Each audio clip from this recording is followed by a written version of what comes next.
Merci à tous les 6, vous l'avez compris, on est en édition spéciale sur BFM TV ce soir, édition spéciale qui va se poursuivre dans un instant avec le retour de Julie Hamet. Édition spéciale après l'annonce de François Bayrou, donc de réclamer la confiance. Ce sera le 8 septembre, dans 15 jours, réclamer la confiance pour le gouvernement. Mais ce soir, mathématiquement, le Rassemblement national, les socialistes, les communistes, les insoumis, les écologistes, tous ont annoncé ce soir qu'ils voteraient contre la confiance et donc... effectivement, le gouvernement Bayrou ne tient plus qu'à un fil, un demi-fil. Édition spéciale qui se poursuit dans un instant, à tout de suite.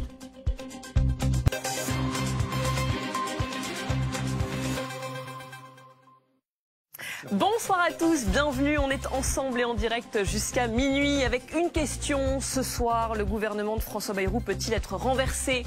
Le 8 septembre prochain, le Premier ministre demandera un vote de confiance à l'Assemblée nationale sur la question du budget. Et en cas d'échec, son gouvernement tombera.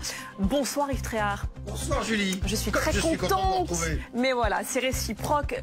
Rapidement, très rapidement, Yves, quel est votre pronostic à vous? Est-ce que le gouvernement va tomber? Oui, il va tomber, ça me paraît assez clair. Ça fait peu de doute. Ça fait peu de doute. Charles Consigny, vous avez désormais tous les jours votre rendez-vous sur BFM TV. Ça s'appelle Signé Consigny et c'est à 18h30. Mais vous nous faites l'honneur ce soir surtout, tout le d'être plaisir avec nous. moi. Vous avez vu comment j'ai subtilement fait un peu de pub pour votre rendez-vous. Je vais rougir. Merci beaucoup. C'était la condition de sa venue sur ce plateau.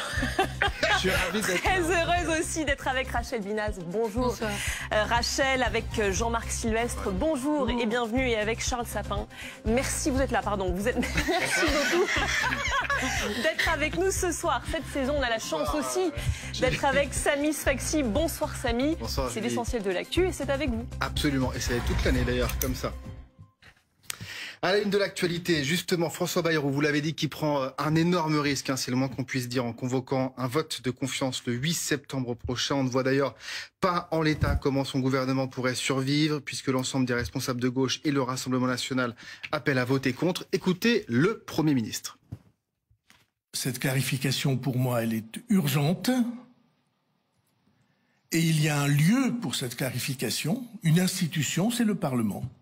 C'est la raison pour laquelle j'ai demandé au président de la République, qu'il a accepté, de convoquer le Parlement en session extraordinaire le lundi 8 septembre, dans 15 jours.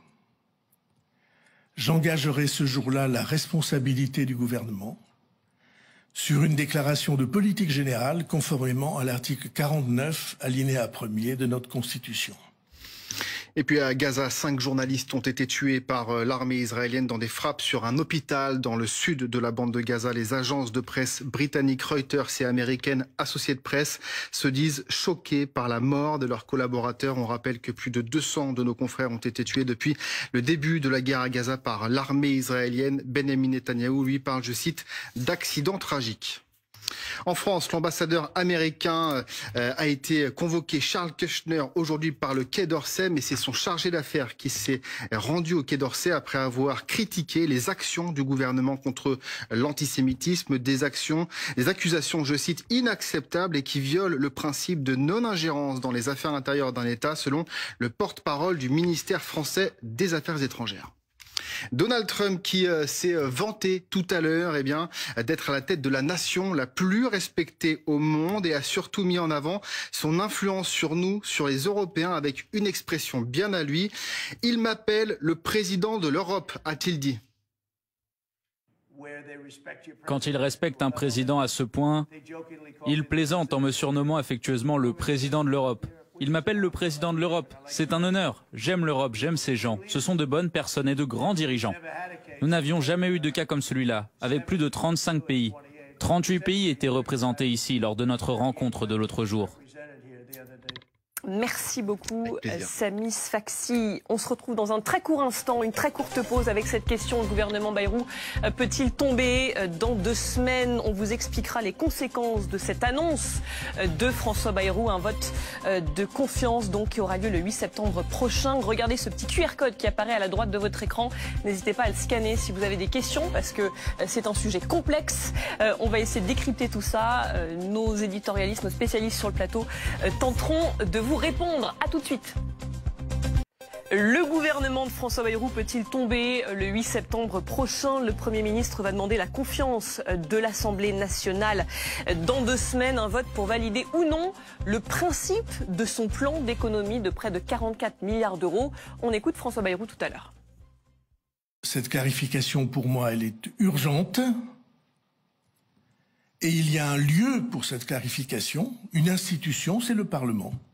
C'est la raison pour laquelle j'ai demandé au président de la République, qu'il a accepté, de convoquer le Parlement en session extraordinaire le lundi 8 septembre, dans 15 jours.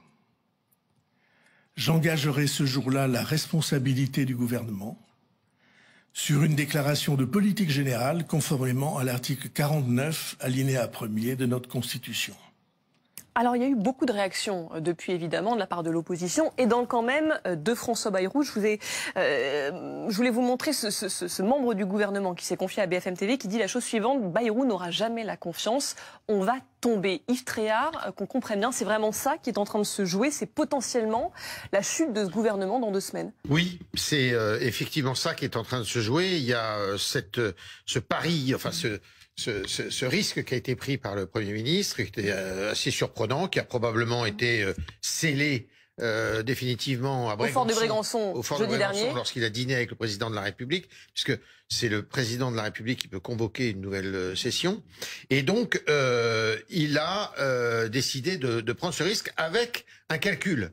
C'est qu'il s'est dit, compte tenu des informations qu'il avait, des coups de fil qu'il a passés cet été, il s'est dit que le Rassemblement national n'allait pas le censurer d'emblée, mais qu'il pouvait peut-être négocier avec lui, et que si la censure du Rassemblement national tombait, elle tomberait qu'à l'occasion du vote du budget, c'est-à-dire à l'automne.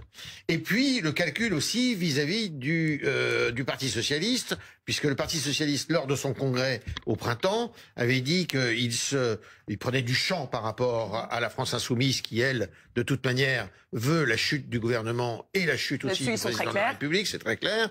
Donc il s'était dit que peut-être le Parti socialiste, il y avait moyen de trouver peut-être une porte, une porte de négociation avec lui.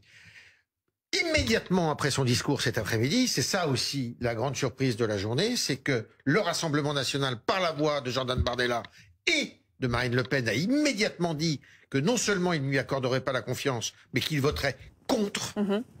Et le Parti socialiste, ce soir, semble... Le Parti socialiste est un peu flou. Oui, plus flou que le Rassemblement national, mais j'ai l'impression quand même que la tendance dominante, ce serait un vote contre, et que il faudrait que sur une soixantaine de députés... Ils sont 66 députés socialistes. Ils sont 66 députés, il faudrait quand même qu'il y en ait beaucoup qui s'abstiennent pour que le le Premier ministre arrive à sauver sa tête. Voilà, on en est là. C'est le Parti socialiste là qui a les clés en main, Rachel Binas? Je pense, hélas, je rejoins tout à fait l'analyse d'Yves Tréhard, je pense hélas que il a la clé, mais qu'en réalité, il sait très bien qu'il ne sauvera pas François Bayrou. Et puis, il y a quelque chose que l'on ne dit pas toujours dans les explications, mais qu'il faut bien avoir en tête dans ce calcul, c'est que l'abstention va jouer. Il s'agit des députés qui seront présents ce jour-là. Il y a fort à parier aussi qu'un certain nombre ne viennent pas, ne s'embarrassent pas, ne s'encombrent pas du déplacement. Donc, honnêtement... François Bayrou part du principe, sur un malentendu, ça peut marcher. Là, le malentendu, on ne le voit pas. Alors, beaucoup de choses peuvent se jouer d'ici là. Mais pour le moment, on va dire qu'il agit, qu'il a une démarche de démocrate chrétien, avec ce réflexe un peu sacrificiel qu'il présente à lui, et puis de culpabilité. De culpabilité, on l'a entendu dans son discours. Le discours était extrêmement tragique, sans doute tragique exalté, apocalyptique quasiment. Sur la menace du surendettement, là-dessus, la dramatisation, il la joue depuis des semaines. En la faisant peser sur, on va dire, 2 corps, les Français, et puis quand même les politiques. Le corps politique est aussi pointé du doigt. Mais est-ce que vous croyez vraiment que François Bayrou y croit encore, ou est-ce qu'il n'a pas simplement, en quelque sorte, donné sa démission en direct ce soir Charles Consigny, pardon. Moi, je pense que... Ça commence bien. Pour que je vienne, mais vous savez pas très bien comment je m'appelle. C'est paradoxal. Comment est-ce que vous oubliez Charles? C'est paradoxal. Moi, je pense que c'est ma thèse. Je pense qu'il a démissionné. En réalité, il voit bien qu'il est dans une nasse invraisemblable et il essaye de s'en sortir, pense-t-il, par le haut. En réalité, tout le monde dit oui, c'est courageux. Il met les députés face à leurs responsabilités. Moi, je trouve pas que ce soit si courageux parce que, en fait, c'est une manière de ne pas perdre la face en partant. C'est une manière de partir avec panache et de pas simplement se faire chasser par l'ankylose des choses. De ne pas subir 2-3 mois de calvaire comme a pu le subir Michel Barnier. Oui, mais il faut savoir en fait, soit ce qu'il a dit tout à l'heure est vrai, à savoir on est au bord du défaut de paiement, le FMI est à nos portes, on va devoir subir un plan de rigueur comme les Grecs, etc. Et dans ce cas-là, si on est un homme d'État, on fait tout pour essayer de trouver un chemin. Soit en fait la situation n'est pas si grave et on peut encore s'amuser à faire des coups de chapeau, si vous voulez. Donc je trouve ça un peu paradoxal et il me semble que ça montre plutôt une démarche en fait assez politicienne de sa part. Je me tourne vers le spécialiste de l'économie Jean-Marc Sylvestre. Est-ce qu'il a raison donc d'insister sur la gravité et l'urgence de la situation d'un point de vue économique? Écoutez, l'économiste que je suis resté, est profondément choqué par tout ce qui s'est passé cet après-midi. Mais vraiment choqué. C'est-à-dire? On a eu un exposé d'un Premier ministre, François Bayrou, que j'ai trouvé courageux, d'affronter comme ça la meute des journalistes, puis l'opposition, avec l'ambition, l'objectif de convaincre à la fois les parlementaires, la classe politique et surtout l'opinion publique que la situation que nous vivons est grave. Parce qu'elle est extrêmement grave aussi. Alors, il a peut-être un petit peu exagéré, il a peut-être un peu forcé le trait. Mais n'empêche que... Ah bon, il a exagéré, potentiellement? C'est pas si grave que ça? Si, c'est très grave. Mais il fallait pas que des investisseurs regardent. C'est très grave. Mais les investisseurs ont regardé. Ah bah, et vous avez bien vu ce qu'ils ont fait, les investisseurs. Il y a des conséquences déjà. Bien sûr. Immédiate.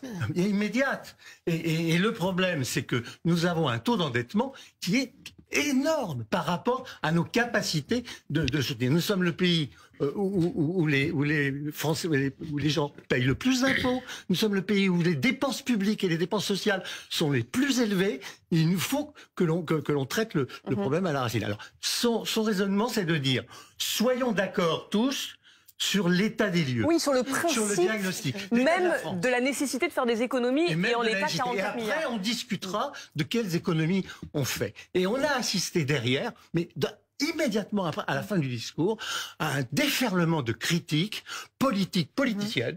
Alors là, vraiment politiciennes, du bordélisation totale, de la gauche comme de la droite, pour pouvoir le démonétiser complètement et le décrier. J'ai pas trouvé ça responsable de la part de la classe politique. J'ai pas trouvé ça responsable de la classe médiatique, d'ailleurs, non plus. Et j'ai pas trouvé que c'est oui, mais vous me permettez de la classe médiatique aussi. Oui, non, mais pourquoi? En quoi sommes-nous responsables? Il faut se demander quand même. Il voulait parler de Charles Consigny. Non, c'est pas ça. Est-ce que François de Bayrou, si on raisonne comme vous le faites, on pense qu'il est de bonne foi. Et pourquoi vous penseriez qu'il est pas de bonne foi? Parce que par exemple son histoire des 2 jours fériés qu'il veut supprimer, je suis désolé, c'est pas en supprimant 2 jours fériés. Il a jamais dit qu'il voulait les faire. Un peu plus de 4 milliards d'euros d'économie. Oui, mais la preuve là, il laisse aucune discussion ouverte puisqu'il sait d'avance qu'en réalité ils ne vont pas voter sa fameuse confiance. Il leur demande, si vous voulez, il demande à la classe politique de voter la confiance sur la base d'une proposition qui comporte effectivement pas mal d'éléments irrecevables, et notamment cette histoire de jours fériés et l'économie globale de ce qu'il propose, qui apparemment... Qu'est-ce qui est irrecevable à part la suppression possible des 2 jours fériés sur lesquels il reste ouvert? Moi, je trouve que c'est complètement sans courage. Non, mais je suis désolé, il n'y a pas de vraie réduction de dépenses publiques, il n'y a pas... Et de toute manière, malheureusement aussi pour lui, la composition de l'Assemblée fait qu'elle est majoritairement composée de forces qui ne veulent pas prendre de mesures responsables. C'est-à-dire que ce soit la France Insoumise ou le Rassemblement National, c'est ça le problème. Ce sont 2 programmes d'augmentation des dépenses publiques. Donc c'est un peu mur contre mur. Et moi je pense qu'on va vers un chaos économique aussi. Alors attendez, Charles Sapin. Là où il y avait un ver dans le fruit dans le plan de François Bayrou qu'il a présenté dès le 15 juillet, et ce qui a induit d'ailleurs ce positionnement du Rassemblement national qui a très rapidement baissé le pouce et grévé très largement les perspectives d'avenir de François Bayrou à Matignon, c'est que Le pari du Premier ministre, c'était par un budget très dur, pouvoir apurer donc ses finances publiques après des décennies de dérapage. Sauf que le plan qu'il a proposé souffrait encore une fois de en même temps. C'est-à-dire qu'il y a deux façons en fait d'apurer les finances publiques. Soit vous protégez les dépenses d'État, les dépenses publiques, et dans ce cas vous faites monter les impôts. C'est ce que demandait la gauche. Il l'a fait, mais un peu. C'est cette histoire d'année blanche fiscale, sociale. Soit vous n'augmentez pas les impôts, mais dans ce cas, vous faites une coupe franche dans les dépenses publiques.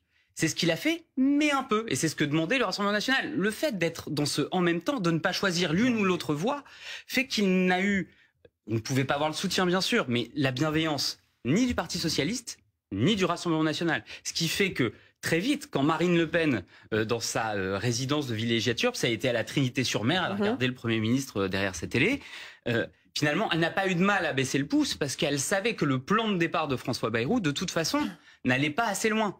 Or, avant l'été, au RN, il y avait une petite musique qui disait « il y a un scénario possible où on s'abstient sur le budget ». Parce que Marine Le Pen, qui se voit comme une présidentiable ayant des chances de conquérir l'Élysée, pouvait avoir intérêt à ce que François Bayrou nettoie les écuries d'augias financières avant une possible accession. Donc le RN aurait pu s'abstenir. Je voulais juste le commentaire d'Antoine, un téléspectateur qui nous fait cette remarque. C'est pas une question d'ailleurs. Donc une semaine avant la rentrée, on nous propose une crise politique histoire de bien miner le moral des Français.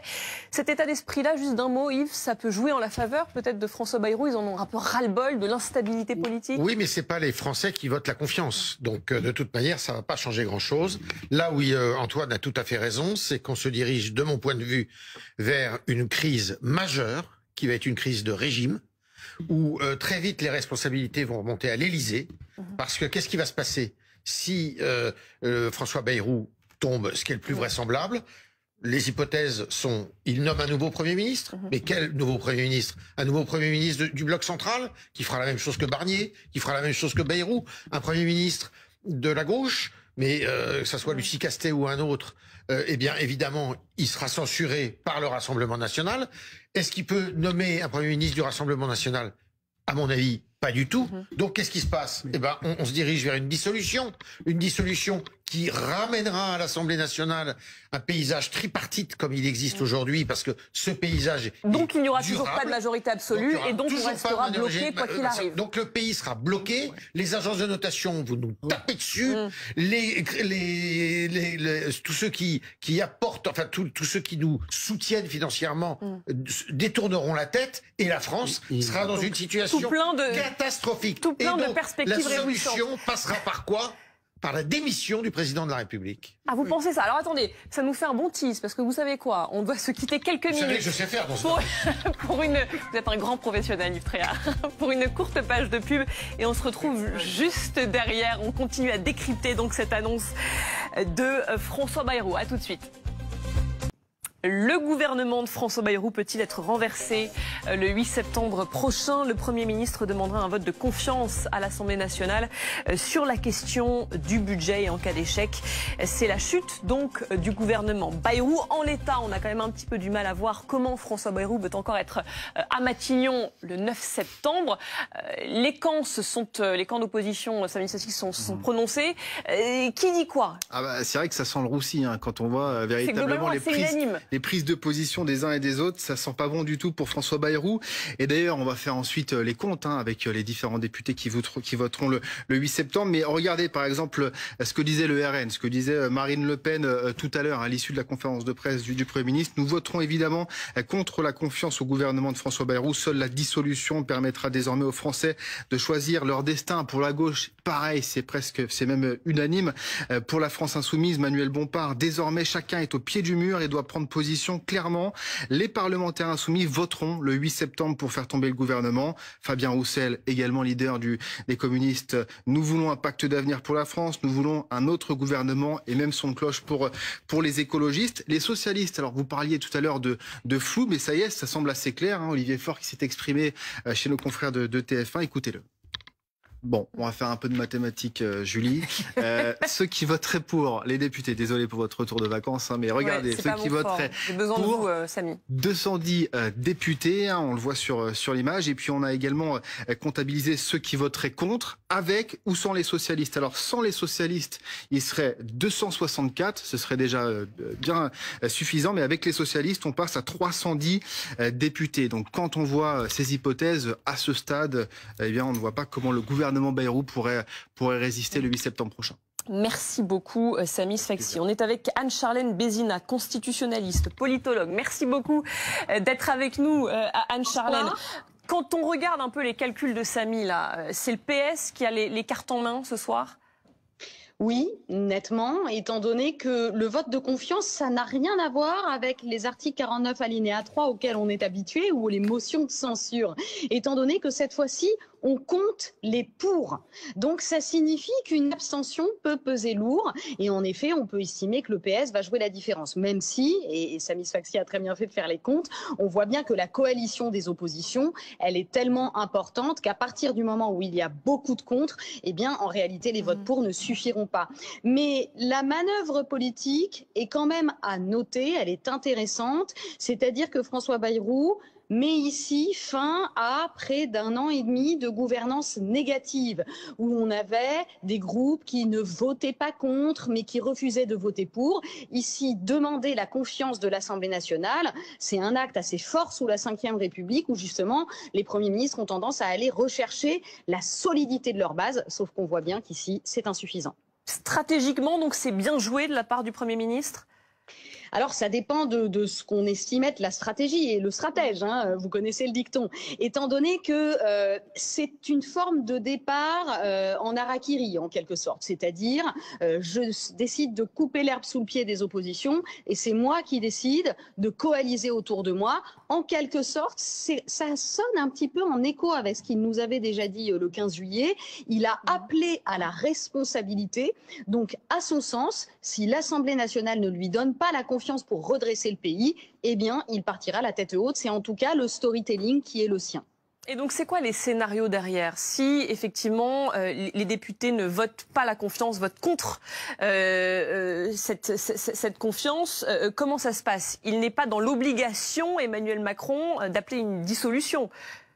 Alors non, on a 2 articles de notre Constitution qui vont ensemble, et c'est assez bien fait puisqu'ils se suivent, l'article 49 et l'article 50. L'article 50 de la Constitution précise que le Premier ministre doit présenter sa démission lorsqu'il n'a plus la confiance de son Assemblée. Mais ça ne signifie absolument pas que le président de la République a les mains liées quant au sort de l'Assemblée nationale. Le président de la République, une seule fois en 62, qui était le général de Gaulle, a décidé à la suite d'une défiance de dissoudre l'Assemblée, mais c'était plus une mesure de rétorsion, mais rien ne l'y oblige. On sait aujourd'hui que les étiages à l'Assemblée nationale pourraient tout à fait être assez proches si on avait une nouvelle dissolution. Donc en quelque sorte, François Bayrou annonce ce que pourrait être le marasme des gouvernements face au budget l'année prochaine et l'année d'après, et ainsi de suite, tant qu'on n'a pas changé d'Assemblée nationale et qu'on n'a pas une nouvelle dynamique majoritaire. Donc, on est vraiment en train de rentrer dans une dynamique qui est proche de la crise de régime, eu égard justement à cette absence de majorité introuvable, en fait, au sein de cette Assemblée. Il y a une question de Tony, parce que les téléspectateurs peuvent nous poser des questions tout au long de l'émission. Le président Macron dispose-t-il d'un recours institutionnel autre que la dissolution, donc, plutôt que de devoir se limiter à nommer un nouveau Premier ministre ? Eh bien non, pas réellement. Alors des outils constitutionnels, le président en a beaucoup. Il peut appeler un référendum, il peut choisir un nouveau Premier ministre. Mais en réalité, à partir du moment où il n'y a plus de Premier ministre et une Assemblée nationale qui refuse de donner la confiance, sauf à dissoudre l'Assemblée nationale, eh bien le président est enfermé dans la donne des autres institutions. Donc non, pas réellement d'autres recours. Bien sûr, je ne nous souhaite pas l'article 16 de la Constitution, qui est une mini-dictature présidentielle dans laquelle le président a tous les pouvoirs, mais les conditions sont très restrictives, donc on est très loin de pouvoir l'utiliser. Une toute dernière question d'Yves Tréhard sur le plateau. Charlène Bézina, bonsoir. Est-ce que vous estimez, avec votre regard, que la tripartition du paysage politique est pérenne pour de nombreuses années ? Alors il suffit de regarder la dynamique des sondages, la dynamique aussi du vote. On le voit bien même pour ces municipales. On ne peut pas considérer que l'échiquier droite-gauche est complètement reformé en France comme on en avait l'habitude pendant 60 ans de Ve République. Donc oui, je crois qu'il va falloir qu'on s'habitue à une tripartition. Et je vais même un petit peu plus loin, qu'on s'habitue à ces 11 groupes avec 11 légitimités au sein de l'Assemblée nationale qui n'arrivent même pas à faire quelque chose ensemble, mais qui sont assez d'accord pour démettre les gouvernements. Donc, on risque fort de retomber dans les instabilités de la 4e République, à charge pour un Premier ministre d'arriver à trouver une majorité sur pilotis.